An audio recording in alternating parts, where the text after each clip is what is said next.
Good evening. It is Wednesday, January 13th, 2016. Happy New Year. It is 5:35. It is the monthly meeting of the Urbana Human Relations Commission. Could we please have a roll call? Francis Rigberg Baker. Here. Kevin Bowersox Johnson. Here. Samuel Bindum. Here. Daniel Larson. Here. Janice Mitchell. Lisa Mosley. Here. Peter Resnick. Here. And Aisha Lamb Sobe. Here. Thank you. Looking over tonight's agenda, are there any additions, edits, corrections to be made? If not, is there a motion to approve? I'll motion to approve. I'll second it. Excellent. All those in favor, please say aye. Aye. Opposed, the same. Looking over the minutes from our December 9th, 2015 meeting, are there any additions, edits, corrections that need to be made? If not, is there a motion to approve? I move we approve. I'll second. All those in favor, please say aye. Aye. Aye. Opposed, the same. Thank you. This is the time of our meeting where we welcome public participation. We do have a couple guests tonight, but I think they're for a later event. Thank you for coming nonetheless. Moving on, we have no old business, so we can jump to new business. And our first bit is very exciting. We are so happy to welcome Samuel Bindum. Did I do all right there, Samuel? Yes. Okay. Samuel, very pleasure to meet you, or get a chance to meet you in a second. Sorry I was a little late. I'm putting you on the spot. Could you just introduce yourself? Tell us a little bit about yourself. Daniel, I was wondering if I could introduce him. Oh, I'm sorry. We should have. Alex, of course. right. Thank you. Dear Commissioners, it is a pleasure to announce that Mayor Pressing, with the approval of the City Council, has appointed Mr. Samuel L. Bindum to serve on the Human Relations Commission. Mr. Bindum is currently the Director of Storefront Academy and the Urbana Adult Education. He is originally from Southern Illinois. He attended Millikan University in Decatur, Illinois, earning a Bachelor in U.S. History. He is a combat veteran, having served nearly a decade in the armed forces. After separating, he pursued graduate studies at the University of Missouri, St. Louis, earning an M.A. in Transnational History, in addition to an M.A. in Teaching and Learning from Southern Illinois University, Edwardsville. He is currently a Ph.D. candidate at the University of Illinois Urbana-Champaign in Education Policy, Organization, and Leadership. Please join me in welcoming Mr. Samuel Bindum to service on the Human Relations Commission. Thank you. Welcome. Welcome. Thank you. Yes. If you would like to add anything to that introduction, Well- just let us know a little bit about yourself. Welcome yourself, or introduce yourself to the Well- community. Well, I'm just really excited to be part of the commission, and hopefully I can make a significant contribution. And I've heard so many great things about what the commission has done and what they're doing for our community, and I just hope to take part of that. I've been here as a resident since 2011, and I really enjoy the community. And what it is that many people are trying to do to improve the quality of lives for residents here is, I think unparalleled in some ways. And I'm just glad to be a part of that. Excellent. Well, again, welcome. All righty. Alex, do you want to introduce our next guest? Yes, I'd like to introduce Rebecca Ginsberg. Rebecca is an outstanding, remarkable human being.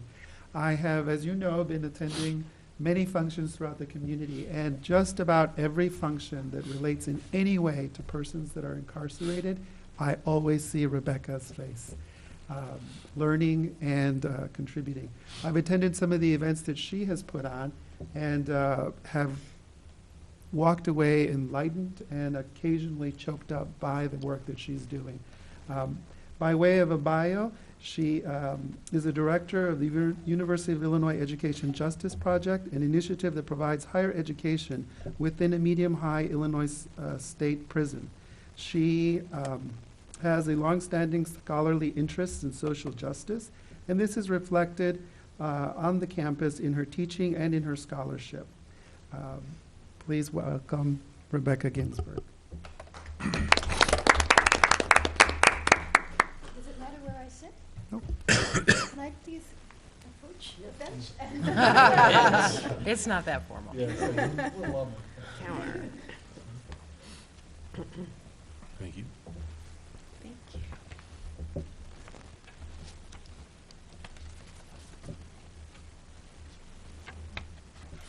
Fantastic.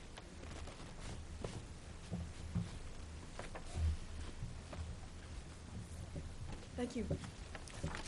Thank you very much, Alex, for that very warm introduction, and thank you for inviting me to speak. I'm going to be speaking briefly. I'm going to talk for about 15 minutes about what is the Education Justice Project, why do we do what we do, and what are our next steps?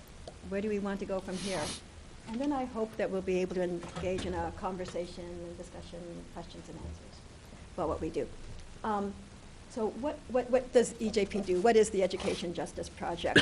We are a unit of the College of Education at the University of Illinois at Urbana-Champaign. We're a comprehensive college and prison program. By that I mean we not only offer 4-credit courses to incarcerated individuals at a medium security men's state prison, but we do a range of other programming with the men who are incarcerated at the prison, from an ESL program to a mindfulness discussion group to writing workshops and business workshops, to doing programs with the men upon their release, to continuing our engagement with them upon their release from prison to the society. In addition, we work with other incarcerated individuals in Illinois, and we work with their family members. Finally, we engage in public education work in Urbana-Champaign particularly, and on campus around issues related to critical understanding of incarceration and criminal justice. We do that on a shoestring and primarily through the extraordinary dedication and commitment of literally dozens of non-paid members of the Education Justice Project. Any given semester, about 100 people work for us, but we have less than 2 full-time employees. We manage because people roll up their sleeves and believe so strongly in the need for change in our society, in the way we punish and respond to crime and harm in our community, and the way we regard those people who have spent time incarcerated and the families that have been impacted by them. The programs that I'm most proud of, and we have about 16 programs within the education. I wonder if I could just turn that. We have about 16 programs within the Education Justice Project, and I'm not going to take all 15 minutes to go over each of the 16 programs, but I want to describe some of those that I'm most proud of. There's the 4-credit courses. These are University of Illinois courses that are offered to incarcerated men at the Danville campus, as we call it. They are, in many ways, indistinguishable from the courses that would be offered on the traditional campus, with the exception, obviously, of the students at the prison not having internet access. In many instances, the same course is offered the same semester to men at the prison and to students on the traditional campus. They're upper division courses, 300 and 400 level courses, and the students earn University of Illinois credit. The transcripts they receive are indistinguishable. They don't say, earned while serving time, or incarcerated student. These are University of Illinois transcripts. And our students, I can't tell you how much they value the fact that this currency is available to them upon their release when they are applying for jobs, when they're seeking to impress upon others, whether it's landlords or prospective employers, their intelligence, their maturity, their resiliency, and their seriousness of purpose. We have an ESL program, an award-winning ESL program called Language Partners. It was an idea of our incarcerated students who came to us observing that there were many men at the prison who did not speak English, and therefore liable for all sorts of unhappy situations at the prison, not being able to make themselves understood to medical staff, for example, or not being able to understand when a correctional officer gave instructions to them. These students, the University of Illinois students through EJP, said, we're bilingual in Spanish and English. We've learned a lot through the U of I courses you've offered so far. We think we can teach them English. Give us the training. And we said, okay. So we put together a proposal. We got some funding, and now for 6 years, we've been training incarcerated men to teach English to other incarcerated men at the prison. It's an extraordinary program, not least because it's allowed currently 4 of our students upon release to get jobs in adult settings teaching English on the outside. For men who were incarcerated without a GED or a high school diploma to find themselves getting out as English teachers, as ESL teachers, as people who, and they will be the first to put it in these words, making up for what they did on the streets by giving back in such substantive ways, it can be overwhelming. We also, and this is the last I'll say of the courses of the programs at the prison, have a guest lecture series. And I'm being very strategic in saying that because one of the things we hope to accomplish through our guest lecture series is bringing up people from the community who might be interested in meeting with and engaging with our incarcerated students, much like a guest lecture series on the traditional campus.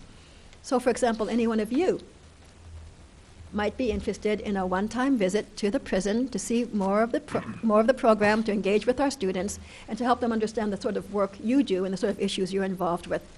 We would welcome that, and I invite you heartily to let me know if you're interested in participating in that program. What do we do on the outside? Well, we have an alumni program that provides continued engagement with our students, our former students, upon their release. And through that alumni program, through the regular monthly meetings that we conduct with the alumni program, we've been able to accomplish, I have to say, modestly, some remarkable things through their advice and guidance. So the alumni have told us that upon release, upon spending some time on the outside, and I'll say that most of our students had long sentences. Most of our students serve long sentences precisely because they have to get the educational prerequisites prior to being able to enroll in the University of Illinois, and you're not going to get that if you're in prison for 2 to 3 years. Most of our students serve 15, 20, 25 years. And they say when they come back, they're struck by a number of things. First, that there is very little support for them, relatively speaking. And so with their guidance and their support, we have recently produced a reentry guide for the state of Illinois, and it's available on our website. And I welcome people to go and observe, to look at that, to download it, to let us know if there are any changes. We're going to do that we're committed to doing that on an annual basis, to revising the reentry guide for Illinois. 115 pages. There's a lot that's out there if people know where to go and access it. The other thing our alumni told us is that they knew this. They knew that their families were suffering. They knew how difficult it was for their families while they were incarcerated. But they didn't know how difficult it was. Okay. So they said, EJP, University of Illinois, you guys have shown your commitment to issues around incarceration. As a land-grant institution, you know what it means to be out in front solving the serious issues of the day, devoting your scholarship and your energy to making a difference in substantive ways to the grand challenges of our time. We want you to do more for our families. We want you to offer more support for families of the incarcerated. And that's given rise to a couple of programs. It's given rise most recently to the Ripple Effect, which we started in 2015. Ripple stands for Reaching Inside Prisons with Purpose and Love. And Ripple Effect suggests the magnifying impact of doing such work. So Ripple meets once a month to write letters to people who are incarcerated in jails and prison. It also meets once a month as a family support group for people who are for people who have loved ones who are incarcerated. And we do occasional monthly forums, which are designed to educate and share on issues related to incarceration in the Urbana-Champaign community.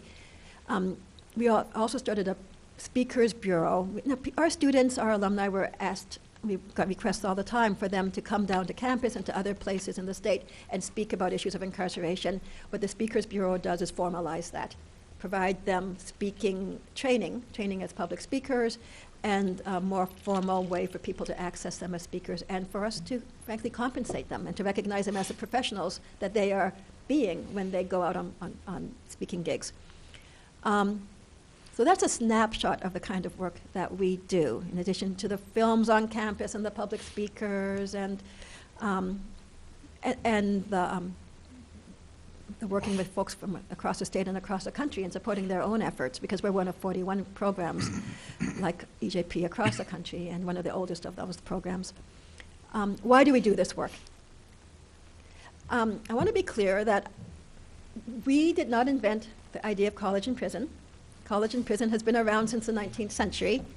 And college and prison would be necessary even if we did not live in a time of hyper-incarceration. If there were 5,000 people in prison in Illinois, I like to think that the University of Illinois would be there, would be offering them the opportunity to take advantage of quality higher education, not just for their own good, but for the good of the society.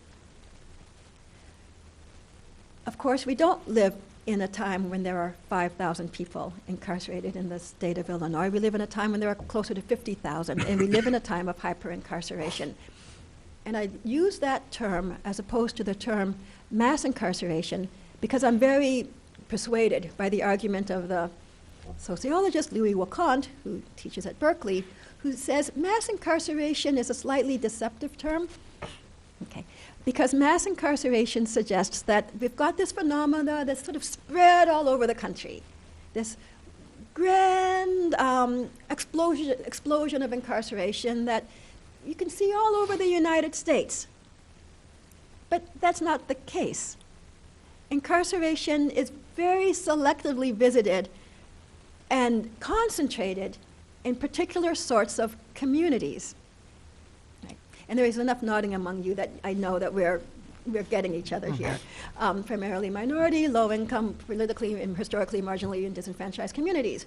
So, for example, 51% of the people incarcerated in Illinois come from Chicago and go back to Chicago, but they don't go all over Chicago. They don't return to neighborhoods all over Chicago and Chicagoland. About a third of them are going to go back to one of 7 neighborhoods in Chicago.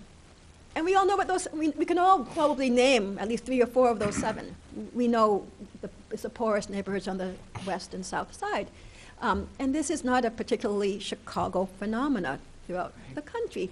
Incarceration is hyper magnified in neighborhoods and communities least likely, least able to bear the costs of incarceration, the social, economic, political costs, both of having so many people leave the communities and then having so many people return to the communities with an X on their back, unable to engage fully in economic, in business, and political life within those communities. That's why I like the term hyper-incarceration. So higher education for incarcerated individuals is necessary always. Especially necessary now. It's especially necessary when the system that we have is broken and when so many good minds from across the political spectrum are working hard on fixing it. Because it's essential. It's essential that as we look to solutions, as we seek to repair the criminal justice system and the system of incarceration in Illinois and in the United States, we hear from those who have been most directly impacted by incarceration. That we hear from people who are in prison now, that we hear from those who have been in prison, and that we hear from family members and loved ones of those touched by incarceration. And I think that's one of the most important things that we do as the University of Illinois, is that we cultivate the voices and the critical perspectives from those people who are most, who we most need to hear from, whose voices we most need to listen to on this question. And then we provide a forum, a platform for them to be heard, whether it's through our blog or our website or the publications or the scholarship or the conferences that sometimes we videotape our incarcerated students and we take the video with us on the airplane to the conference and we show it at the conference. We have all sorts of ways of promoting and airing the critical perspectives. And I use the word critical because these are U of I students. These aren't people who are just thinking off the top of their head, yeah, incarceration is bad or good or blah, blah, blah. These are people who sit in U of I classes and debate these issues and come from a very informed perspective. We are very excited that our work is expanding increasingly beyond the prison to the family members, to doing public education and advocacy work among the family members to equip the family members and those impacted by incarceration to play a similar role.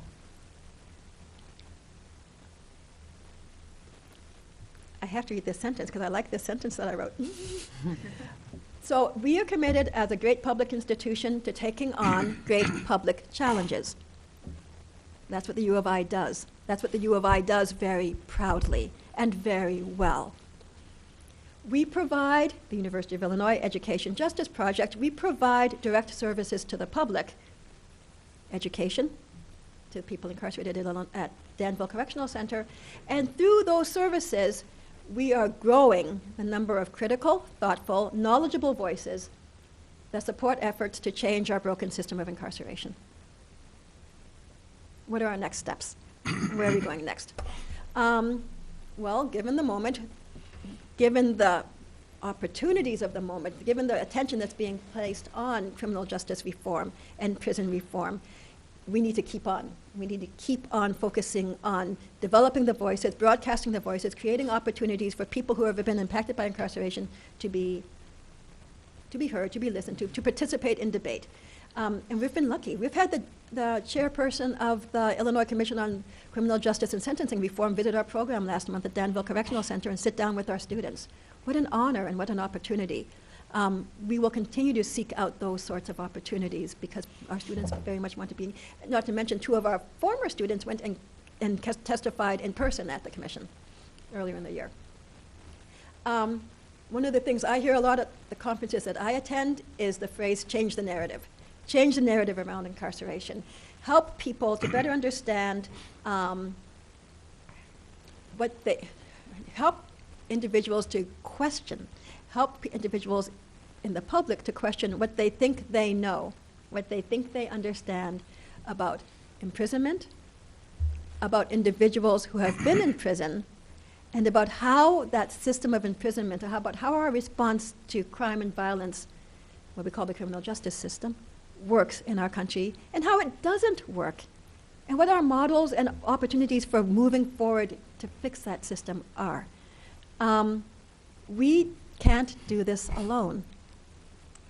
And we don't do it alone. We have partnerships here and in Chicago. We often co-sponsor, we always co-sponsor events with people who share our values, our mission, who are committed as we are to similar sorts of work. EJP is part of a national coalition, of a budding national coalition of higher education and prison programs, part of a budding coalition of Illinois college and prison programs. We're working locally with State Representative Carol Ammons to host a series of what we call prison family workshops, where we invite members of the public who have loved ones who are incarcerated to learn how best to navigate and negotiate the Illinois Department of Corrections so they can best serve the loved ones who are inside. And we'll be bringing down a couple of speakers from Chicago. The next one is on February 9th to provide expert assistance to family members in that regard. And we'd love to work with the city of Urbana. We'd love to hear more of your thoughts and your plans and your visions for how we as a community can be more welcoming to families who are undergoing this and to individuals who are coming home. And again, I thank you for the invitation and I look forward to the conversation. Thank you. Anyone have any questions or comments? Peter. They know I'll always start. Thank you for the presentation. Fabulous work you do, and I've heard you present on this before. Thinking in terms of the Human Relations Commission, we tend to do things on the enforcement and how to keep people from discriminating end of things.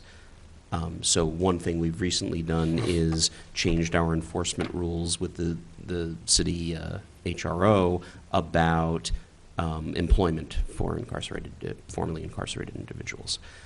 Obviously, the other thing we do is we occasionally sponsor events. We don't have huge budget, but we can obviously help with that. And I don't know that I'm asking you to answer now, but maybe think about, or if you have stuff now, that'd be great. The kinds of things we can do to prevent discrimination against folks who are not just formally incarcerated, but of course, as you said, they belong to certain other groups. Those things get tied together, and so the discrimination happens along different axes. Again, we're more of, we do enforcement and we do some programs, but I'd be curious if you've had thoughts about what you think we could specifically add into this kind of thing. Thank you. I appreciate the question. And I'm up here without my notebook, and suddenly I feel naked. Let me just correct that, because I don't want to lose track of the notes of what we talked about.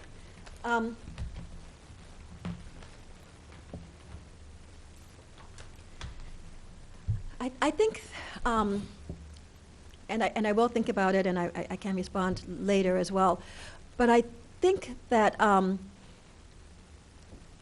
it would be very helpful to make it easier for people to report possible acts of discrimination. And I think that there are ways of spreading your presence, making your presence more known, that would invigorate people and encourage individuals who felt that you were on their side when the bad things happened. And I like that idea because as I think about this, we do want people to come to us when they've been discriminated against in housing, in employment, in any kind of public accommodation. We also want the opportunity to, this was part of our discussion about the employment enforcement, was the ability to go to employers and say, look, it's against the ordinance, it's illegal, you can't do that kind of discrimination. And on the flip side, you don't have to. It doesn't help you any, and hiring folks for particular positions, you're doing something good and you're not hurting yourself.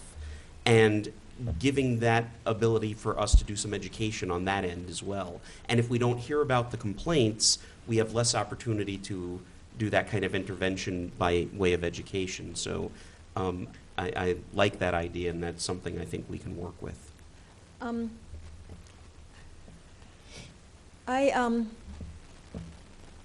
As you were speaking, I realized that I probably skirted a little bit more around the issue than I wish I had when I talked about the ways in which incarceration and its impact are disproportionately felt by poor Black and brown communities. And I just wanted to state that further, make sure that we stated that out loud for the record.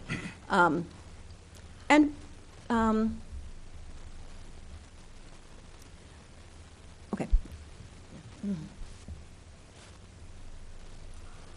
I had a couple questions or observations. About a decade ago, I was looking into, for something unrelated to the commission, some programs like this throughout our system. And the one thing I kept kind of ramming up against was, programs off to a great start, and then 12 months into it, the state pulls the funding. The jail shuts it down. And that overwhelmingly happened. And so it was really frustrating. Like, well, we can't see we need time to see the results of these sorts of projects. Do you feel like that is changing? Because no. Okay. I'm sorry. I mean, I'm nodding. I've been nodding to agree with you that it's really hard for programs like ours to sustain them. to get traction to sustain themselves. So that's still true to this day. It's still true. I learned this morning about a program that I was reaching out to for co-sponsorship that no longer exists, for example. So it's very much on my mind. Sure. That said, I like to think that given the heightened awareness of the importance of addressing these questions, we'll see more, and I think in my world, we already do see a little bit more resources and support coming to these sorts of initiatives. So I hope that that might change a little bit. My second point, and I want to hear what you have to say. I'm kind of encouraged that you didn't have to bring this up, but again, related to this research, for some, they got to say, well, there's got to be direct data that shows that a program like this reduces the recidivism rate.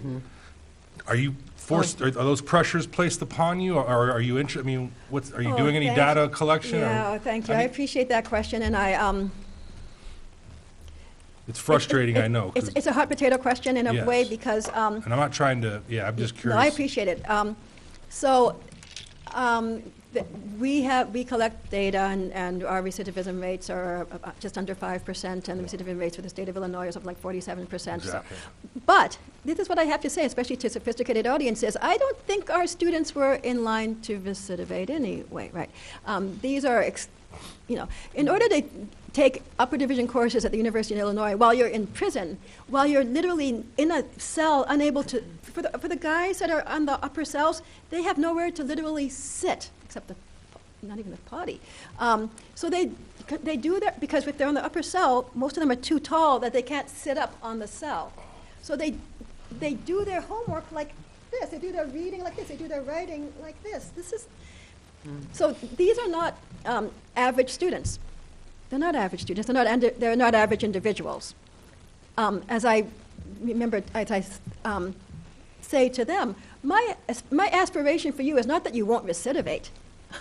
I know you're not going to recidivate. My aspiration for you is that you run for Congress, that you become a business owner. These are my aspirations for these people. And that's why these recidivism numbers are, yes, we collect them and we are grateful that they are as they are, but It's not the focus. my program and other programs across the country struggle mightily with how do we,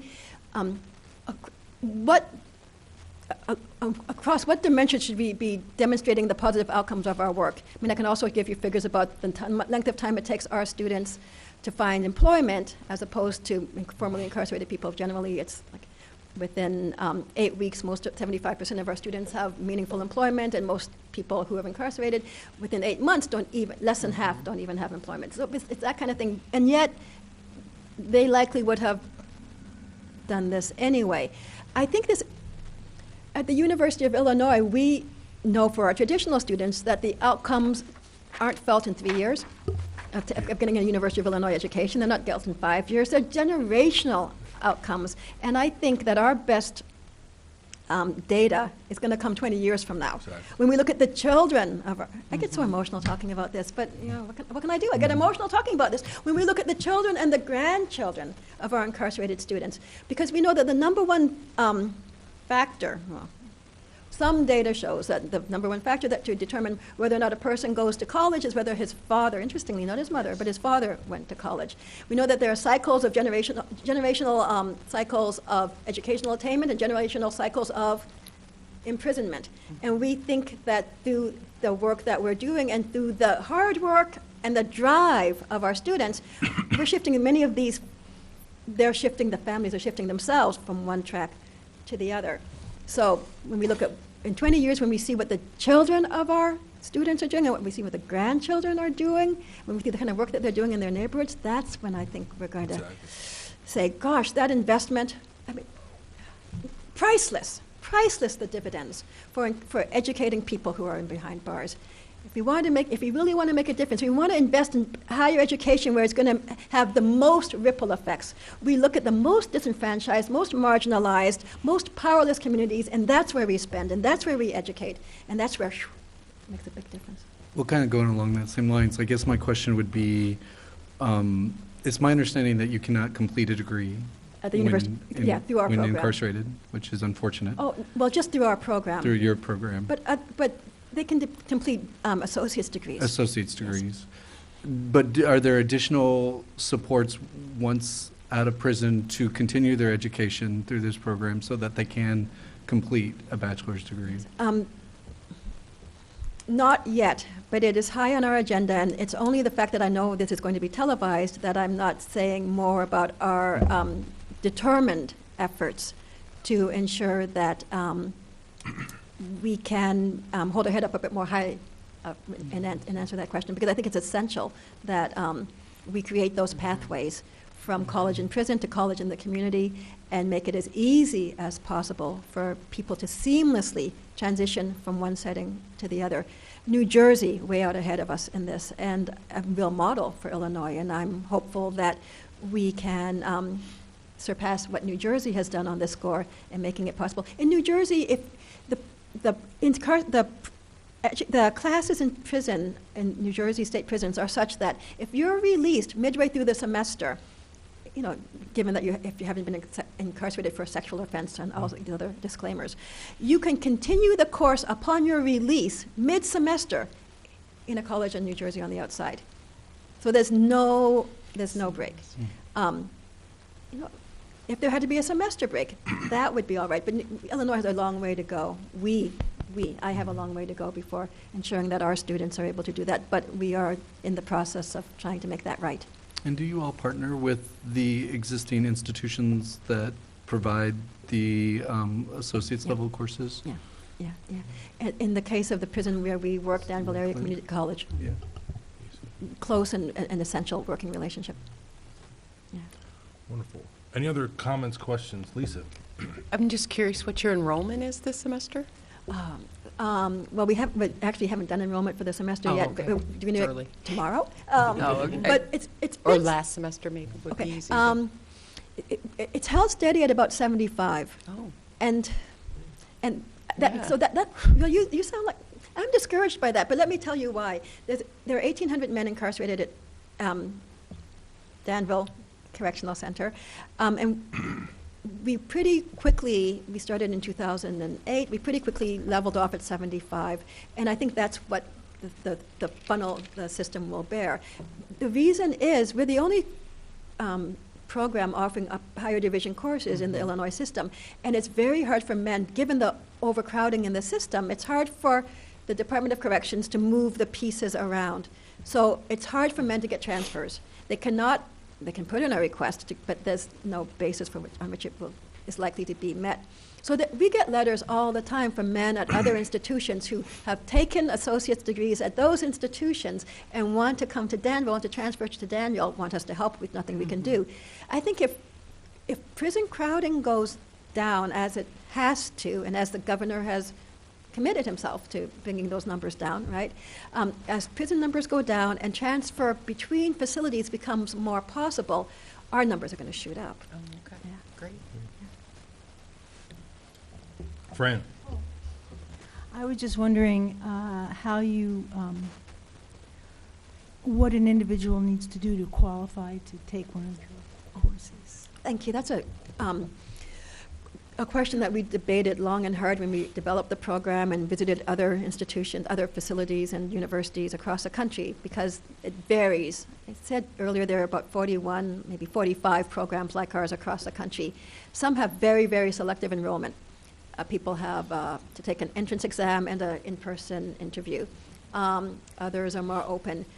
And we decided to be more open. So the only qualification is 60 credit hours of lower division academic work. That's the University of Illinois'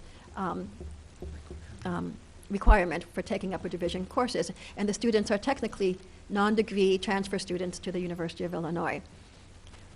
We feel strongly, I feel strongly, that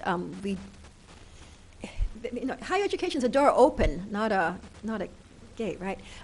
So excluding people who are serving life, no. People who are serving life are alive. They're alive, and we should be able to. Our land-grant institution, which is a commitment to reaching citizens in all corners of the state, needs to go to them. People have been, in some programs, excluded for certain kinds of offenses. Our students would be the first to tell you how they regret some of them, the offenses that they have committed and the harms that they have done and the pain that they have caused, sometimes 10, 15, 20, 30, 40 years ago. And the premise is that people can change. That's the premise of education from kindergarten up to the PhD level, people can change. And we also have no restrictions, as some programs do, on the basis of age. Anybody can learn. We welcome all the students with the 60 credit hours of lower division academic work. I have a question.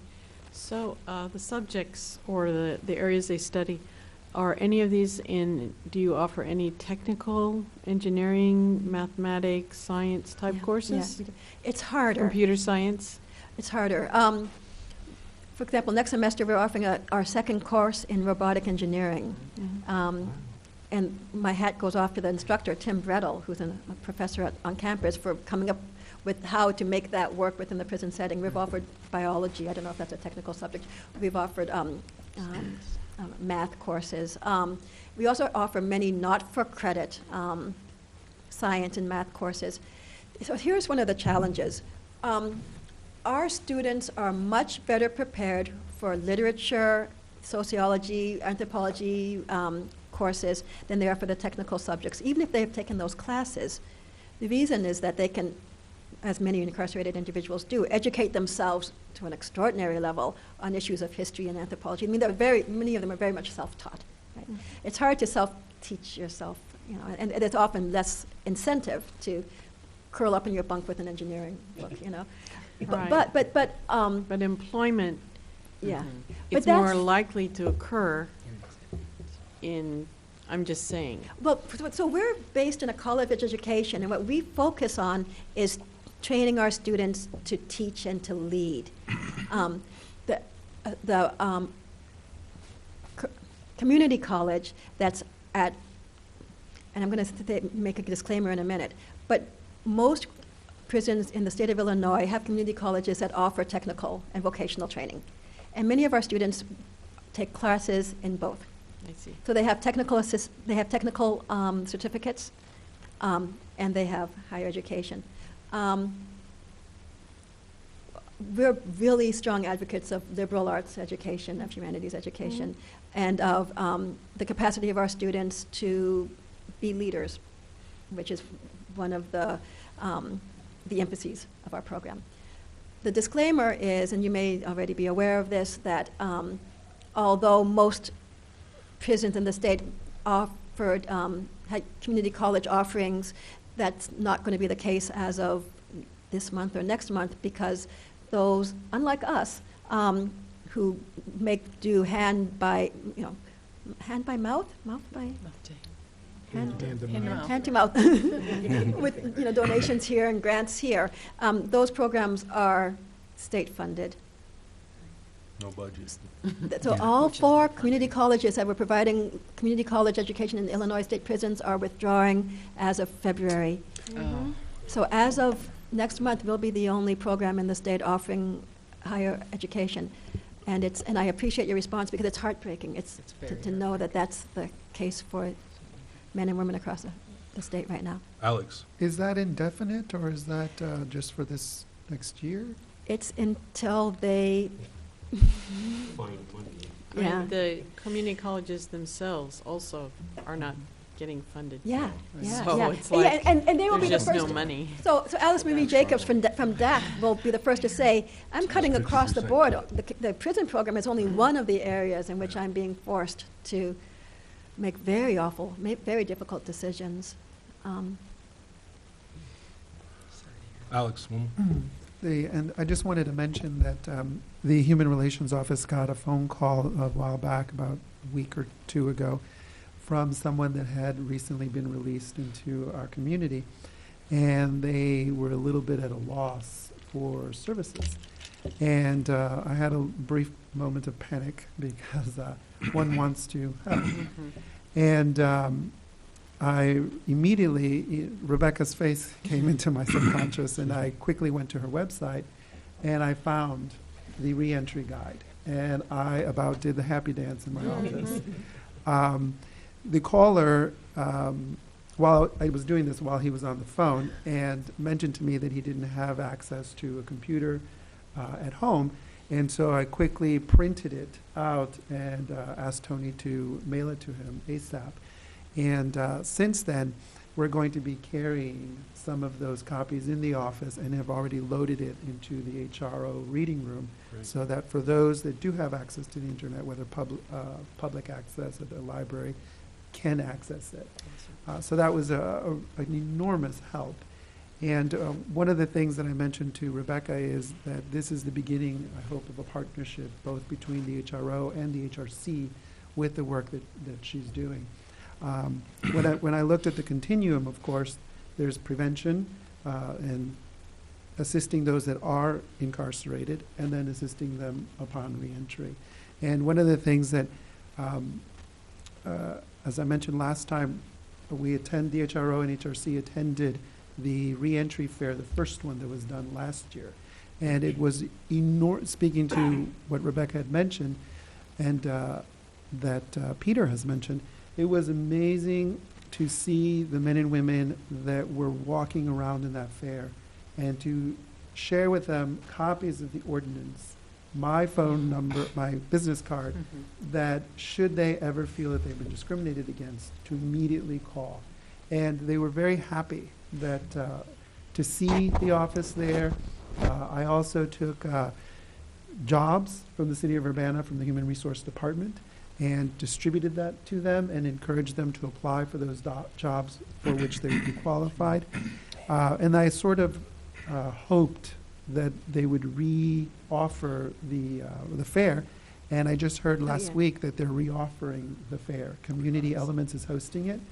The HRO is going to be there with HRC material. And this year, the Human Resource Office is going to be joining me. So both offices will be present, both for jobs and to speak to some of those issues. And then, of course, that's on the reentry side. On the preventing incarceration side, I'm very excited what Urbana is doing with respect to looking at traffic stop data and, of course, looking at cannabis enforcement and general criminal justice issues. One thing I wanted to mention to you, Rebecca, is that Daniel Larson, the chair of this commission, is now the chair of a subcommittee on criminal justice. Oh, so we will be looking to work with you. And Peter Resnick is the chair of the enforcement subcommittee. And so he and I, and will at some point, and Aisha, be looking at getting out the message in terms of this particular group of individuals' rights. That's all I'm going to share. I understand maybe Danville is an all-male facility. Is there anything going on? Dot, dot, dot. Okay, so when I'm also the founder of the Education Justice Project, one of the co-founders, and when we started, my personal preference would have been to start at a women's prison. And as you know, at that time there were 3 women's prisons. There are currently 2 women's prisons in Illinois, Logan and Decatur. The first stop we made was to Decatur Women's Prison and offered the program. And we were told, what I've since learned is pretty common, that because we could only offer upper division courses, we were dependent on having a robust community college presence at a given prison for us to build upon, and you know where I'm going with this. And we were told, well, actually, we don't have a robust academic component to the community college offerings, because the understanding of, I don't know, whoever makes these decisions is that for the women, it's more useful to have the vocational and the technical rather than the academic credits. So that we graduate, I say, well, how many students a year come out of the academic side of the community college, such that we could, build a program? And I was told 1. 1. So it was a non-starter. It was a non-starter. Whereas we have dozens every year coming out of the earning associate's degrees at Danville Area Community College, and at that prison. That said, we often refer people to Decatur to do one-time workshops with women who are incarcerated there. This encouragement of women, or whatever the pressures are applied, to, I don't know, take home ec instead of philosophy, is that a policy decision of someone? I don't think so, but I don't know. I mean, at a time when women's presence in universities and professional schools is is so strong. What kind of a old-fashioned idea would that be? Well, one thing that I'm curious about, and I think many of us at the University of Illinois campus are curious about, is what will happen if the community colleges withdraw for longer periods of time. And I think that it's very sad, and it's also an opportunity.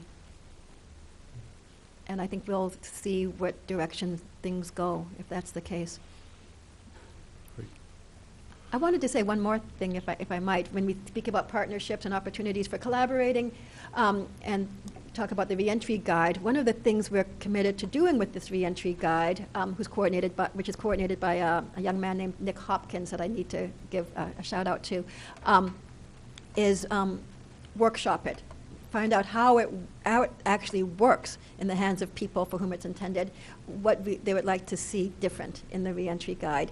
And to that end, we plan to host a number of reentry workshops with the guide as the centerpiece and using the resources in the guide as both to help people understand what's available to them, but also as an opportunity for us to get their feedback about the organization and the content and so on. And we'll be doing a number of those both locally, we plan to do a number of those both locally and in Chicago, which are really the two communities that we work in, Chicago and Urbana-Champaign at this point. And if there's an opportunity to coordinate some kind of workshop with you, we'd be very interested in doing that. A very low-key, modest, what's the term? Something that we could easily put together, and that the infrastructure and the stuff already exists to make that happen. You're just looking for people to who share our interest and curiosity about what we can do as a community to better welcome and support not just the individuals, but the health of our community more generally through helping these individuals. Great. Yep. Could we recess for just 2 minutes to thank and give farewell to Rebecca? Sure. I don't think we've ever recessed. Do we have to do anything? Thank All you right. again. How do we do that? Thank you again for coming tonight. Thank you. It's been a Thank you. pleasure. Thank you so much. Thanks for all you do.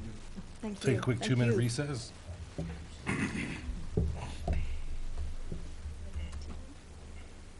believe that was consent. Yes, we could stand up. Or we can, Okay, we're going to come back to order now. Just a quick reminder, this is the monthly meeting of the Urbana Human Relations Commission. We are in the midst of discussing new business, and we are on to item C. Fran, I'm going to turn it over to you for a second. Fran was kind enough and diligent and thoughtful enough. She drafted a release on behalf of our commission in response to the final report of the Urbana IDOT Traffic Stop Data Task Force. And so, Fran, thank you first off for taking the lead on that. And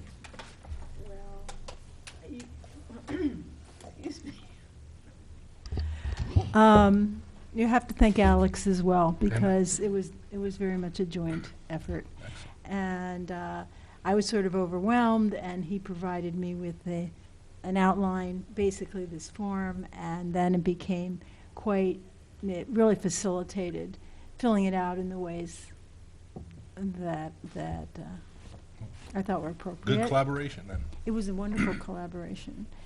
And I sent it to everybody, and I hope people had, found it interesting. And as always, I don't know, if we pass it tonight, then that will be it. So speak now. I also want to say that we did try to keep it specific and general in certain ways. And so it was a good learning experience for me on how to do this sort of thing. So I welcome anybody's comments, feedback about this before we go on. Yeah, having done it myself is no easy task, but I think you guys did a great job. nothing jumped out to my attention, and so I'm very much supportive of potentially endorsing it tonight as the commission. Kevin?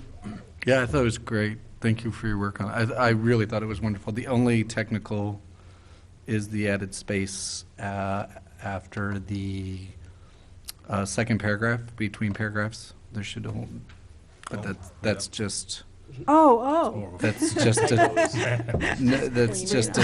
technical Man, he's tough. picky tough- picky tough- keys. I don't know. Tough I don't know. No. I don't know if my ego can take that. It's just a nitpicky thing, but I thought when I read this earlier, when it was sent out, I was super impressed, and I thought you hit the nail on the head when you said specific enough, but yet general enough to outline our role in supporting and saying what we can do in the future to support further action. So, thanks very much. Oh, Peter. we're welcome.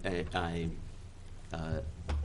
promised at the last meeting to assist with comments and failed miserably this month You all to did, do so. actually, except for But Alex. it turned out quite reasonably. I'm quite happy with it, and I think it is incumbent upon us after passing this resolution to start listing some specific actions we will take. I don't think it's necessary in the resolution, but I think we do need to keep up on this, just as we've been reminding the city council that they really need to have some steps to take. And so I think this is fine to point us in that direction, and I Right. think this is a fine thing. And since we're doing typographical stuff No. on the last page, and this is actually form over just an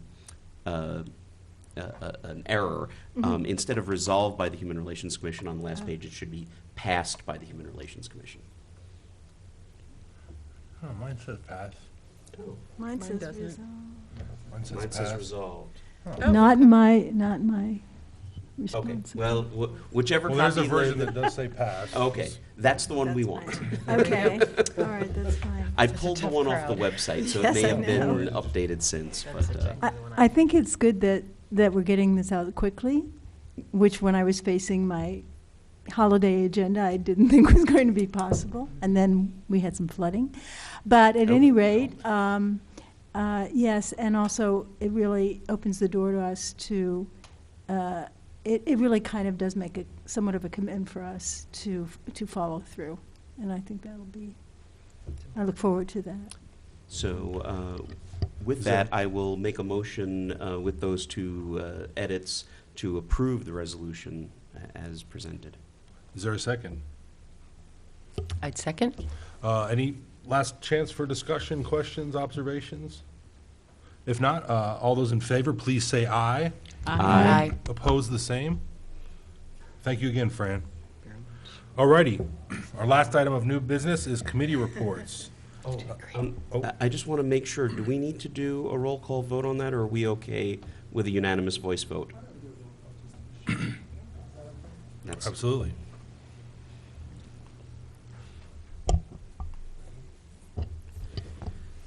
Francis Rigberg Baker, Aye. Kevin Bowersox Johnson, Aye. Samuel Bindum, Aye. Daniel Larson, Aye. Lisa Mosley, Aye. Peter Resnick, Aye. Aisha Lam Sobe. Aye. Excellent. Okay, our final item of new business are just checking in with our recently established committees. Community relations. Anything to add or update us on? Anything we can help with? We did not meet since Fran undertook that big effort to get this resolution written. However, I wanted to share something that recently came to my attention through my job. I had some students come to school and share that ICE, which is Immigration and Customs Enforcement, has been doing sweeps in our community, which is very scary for our children who are legal residents, that their parents may be deported. There is a focus on people from Central America in particular. We at the International Prep Academy at Champaign School District. I'm not sure where we're at in Urbana's community, but I know they had a parent informational meeting that was really, really helpful for just giving rights to, people. You do not have to open your door. You do not, just different steps that people can take, whether they're illegal immigrants or residents, just that there's that fear. And I was really appreciative that the school district stepped up to kind of provide a safe place. Our goal is to, educate the students and not worry, not participate in the trauma. And that's kind of what I was looking at, the traumatization of the children who are facing possibly the removal of their parents, but yet they would have the legal right to stay. And there's been some articles and some petitions going around, so I may be able to forward that on to everyone, just kind of for your viewing, and maybe, I can try to reach out to the Urbana School District as well, just to see if they've had students. I think sometimes that's how we find out about things, is just what's happening in their daily lives, and they bring it to us. So I just kind of wanted to make our community aware that may be also occurring. Sure. Scary Very. for them. Great, thank you, guys. Criminal Justice Committee, nothing new to report. I got nothing new for you. But That's all right. our guest tonight has opened many windows. I am still, I would like to do the felony expungement seminar. I'm still thinking about that, working about that. Not much more to report. But I've made a great contact for this committee for sure, for our larger commission as well, that our guest tonight did that. So that's exciting. Alex. Daniel, I just wanted to request if we could appoint Samuel to join the Mm-hmm. Criminal Justice Committee. If Samuel's, that's great. an area of interest, I'd love to have you. Yes. I've been alone, so. Yeah, right. He'd like some company. Yeah, all right, we'll exchange some It's a email. great idea. Okay. Great, Uh, thank. Yes, thank you. Just, quickly to note, about 3 months ago, when we were kind of thinking, we reinvigorated by Alex's energy, enthusiasm, ideas, experience, and his full-time appointment, we decided to establish some subcommittees. So these are the 4 we're working on right now, but if you had an idea for one that wasn't covered, but kind of to start from a logistical standpoint, it's a way for us to not have to worry about the Open Meetings Act. And we can get together in pairs, process some ideas, bring things back to the commission, work on things like Fran writing this press release, et cetera. So that's what these committees are. They're very new. We can pretty much we can do whatever we want, create it however we want. So just give you kind of the backstory about the origins of these committees, but kind of, okay, that's me rambling. All right. Committee 3, Ordinance Enforcement. Pete. We have not met yet, and I will ask Alex to send out a little scheduling request, and we will get ourselves together and start discussing what our next steps are. Excellent. And finally, Also, we need the survey results. Survey results. Yeah. Kevin asked about that, and so we are missing 3 persons, so I'm going to look and see who it is and send those out. That's what we And should be doing, right? I'm going to include Samuel so that he can provide whatever commentary or ideas he has at this point. And so I'll send that out this evening, and then if you guys can check your email and jump on it, I'll try to get it out to you guys, the results, next week by Wednesday. Thank you. Very good. Now, finally, training and development. We were scheduled to meet today, it got canceled last minute, but Alex and I did get to check in before the meeting, and we'll get the stuff to move forward with us taking over, inviting the guests. Daniel, your question today for our guest, I think, is extremely important, so I've made some notes in regards to, in our invitation, I think where they see our role or what we can do should be right in the initial invitation, so they're already thinking of that before they come. So I got that idea after hearing your question. I thought it was great. Alex, also writing notes down today. I think it would be great if we had some generic, maybe not your business card, but some generic business cards. There are plenty of times where I want to give people this information, and I either have to I have to go get it off the website or whatever. If we could get just generic business cards with not a name, but more of the organization, the department. Maybe the website. The website, same information as your business card, of who they would call and stuff like that, without necessarily your name on it. That we could, give to people. That's, Yeah. I'm completely excited, and that is already something we're going to do, as Okay. well as postcards. So, Awesome. probably not for another 3 weeks, but if you would like at least the business card expedited, we can. And I noticed that when I was dealing with CU at home, they have business cards that are not related to the officers, so that people can access the information they need. Right. So, of course. Perfect. Good idea. Thank you. I think that would be great for all of us to do. On that note, and we can certainly vote at some point to do so, maybe next month if we need to, but that should be coming out of our Our budget, budget. not yours. Yeah.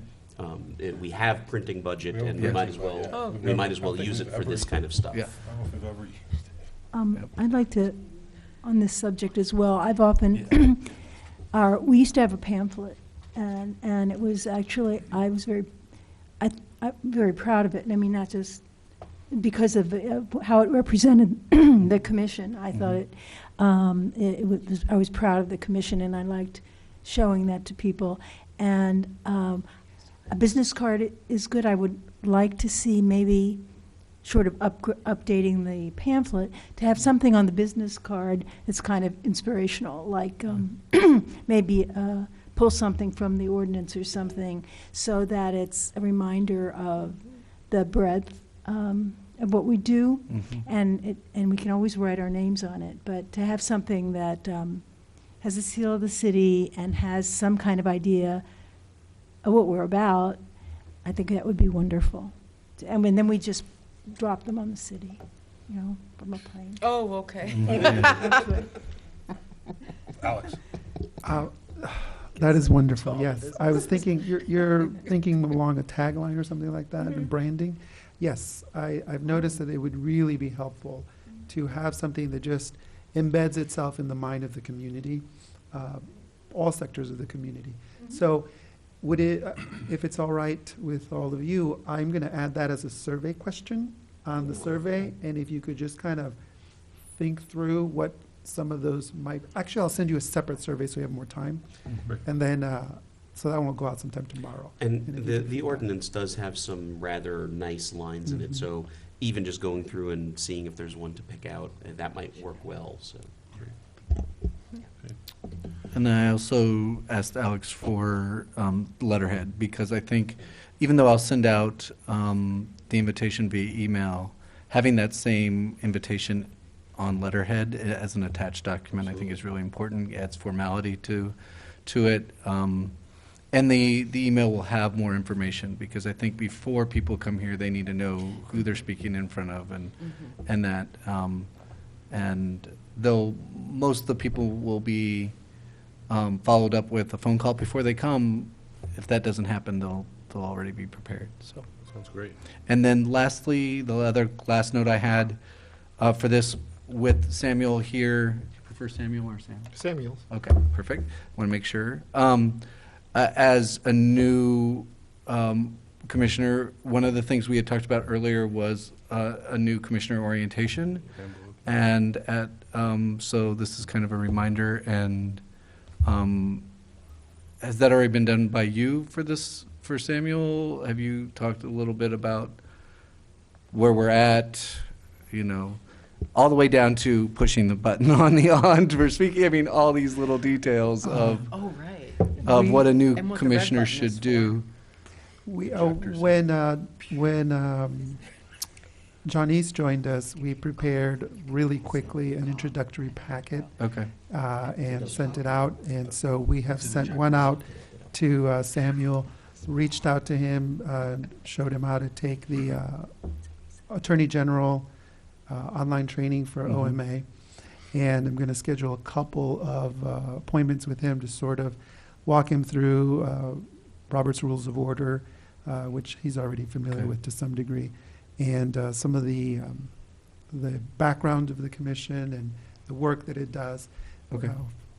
So I will be doing that within the next month or so, and it'll be just 2 meetings. Okay. For another organization, I recently put together a new board member packet. We surveyed and decided what information, including a cheat sheet to Robert's Rules of Order.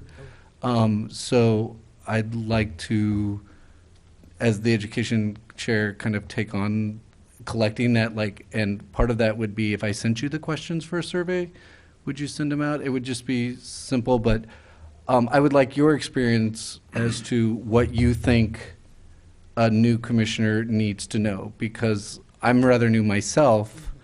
I know from that experience, what I felt like the first day I was sitting here, and what I wish I would have known before I sat here on the first day, et cetera. If we can kind of collect that, and then I think the committee could build a more formal, introduction binder, or whatever that case is, the case may be. Great idea. Okay. Okay, our last item of business is our staff report. Alex, we'll turn it over to you. Oh, we don't have. I don't think, were there, that's a first, or? Yeah, we don't have any renewals this month. Perhaps it's the holidays. We'll be Alright. getting quite a few. I'm in the process of automating some of the, and developing some information tracking systems for the office so that it's easier for us to do our work and be more efficient. As I'm doing that, one of the things we're going to start doing is reaching out to employers earlier to remind them that they're going to be expiring, and to, of course, reach out to them both in electronic fashion and by hard copy. Public Works has already expressed an extraordinary gratitude that we're going to be doing that. That they sometimes try to do that, and it's difficult, so we're going to be Good. partnering with them. Great. Also, we will be working with Finance Department later in the year to look at the entire procurement process and to see where we can hardwire the EEO moments for certification. So those are some things that are new and coming. We have an extraordinary finance director, and I'm really excited about the collaboration there. So no EEOs for this meeting. In terms of new substantial contacts, we have 2 contacts in addition to the one from the individual calling for assistance with reentry. One of them is a concern over potential discrimination in employment based on a conviction. An intake meeting has been scheduled. And the second is a potential housing complaint based on race, and a referral is pending. What does that mean? So one of the things that the office does is partners with other organizations, and they call and say, there's someone that might be interested. They feel they may have been discriminated against. And so I invite them to refer them to the office, and so that they're going to be speaking to that person and inviting them a call to schedule an appointment. The next item is our complaint status. And for case 1006, I'm going to be, we're waiting for an RFI response, which is a request for information. In case 1107, we're having a settlement discussion and potential interviews. In case 0301, a settlement discussion and potential interviews. In case 0811, at a determination stage, which means a determination may be forthcoming in the next 30 to 60 days. In case 0903, an RFI is going to be issued, which is a request for information. In case 1004, an RFI is going to be reviewed, which is a response to the request for information. And in case 1105, an RFI will be issued within the next 30 days. Excellent. Thank you, Alex. And for the budget, I'll turn it over to Tony. Okay, there were no changes to the budget since our December 2015 meeting. However, someone did mention printing costs. The commission does have a line item in the budget for printing. We have $400 to spend. As far as expenditures from the budget go, is there a line below which we don't need to take a formal vote, or for any expenditure, we actually need to have approval of the commission? Do we know?